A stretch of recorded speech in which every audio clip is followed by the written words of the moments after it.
Greenland is the largest island in the world. It is about 6 times the size of Germany, but is home to only 56,000 inhabitants due to its harsh climate. Although it is located on the American continent, it is European in character throughout. But how did the island come to belong to Denmark, over 3,500 kilometers away, rather than Canada, Iceland, or the United Kingdom? Greenland lies in the North Atlantic. 2/3 of the island lie within the Arctic Circle, and the northern end of the island is only 800 kilometers away from the North Pole. Therefore, it is mostly known for its vast tundra landscape and huge glaciers. The capital is Nuuk, and with 18,000 inhabitants, a large part of the population lives there. Due to its gigantic dimensions, a large part of Greenland is therefore uninhabited. At its widest point from north to south, it is over 2,600 kilometers long. Nevertheless, it is separated by only 26 kilometers from Canadian territory, namely Ellesmere Island, to the north. The nearest European country is Iceland, which is about 320 kilometers away. But then, why couldn't these countries claim the land for themselves? Let's take a look at history. The country was first settled by tribes from Canada as early as 2400 BC. The first Europeans, however, did not land on the island until the late 9th century. The navigator Eric the Red was banished from Iceland, which is why he was looking for new land, and so he finally came across the coast of Greenland and christened the land Greenland, presumably to attract more settlers from Iceland.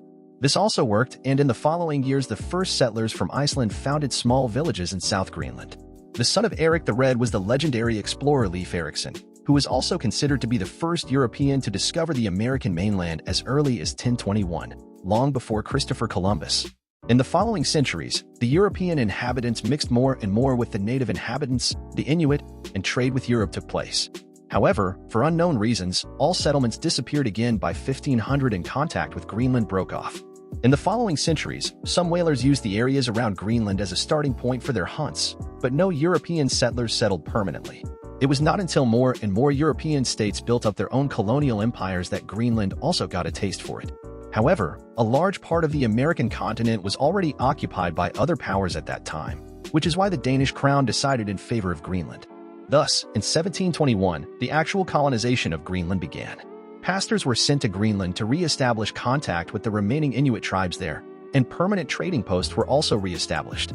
Then, in 1775, Greenland was officially declared a Danish colony, with the island completely closed to foreign traders and immigration of Danes encouraged. Thus, over the next few centuries, the population grew again and Greenland's geostrategic importance also continued to increase. Therefore, when Germany occupied Denmark during World War II, the United States took control of Greenland.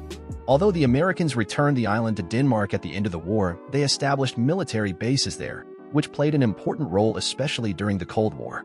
Greenland was located about halfway between the United States and the Soviet Union. It was not until 1953 that Denmark abolished Greenland's colonial status, and it was henceforth considered a full-fledged province within Denmark. However, due to its great distance from the motherland, Greenland received more and more autonomy in the following decades. Thus, in 1979, greater self-government was introduced, which also allowed the establishment of its own parliament. In 2009, this autonomy was further extended, and it was given its own prime minister and freedoms in shaping domestic policy.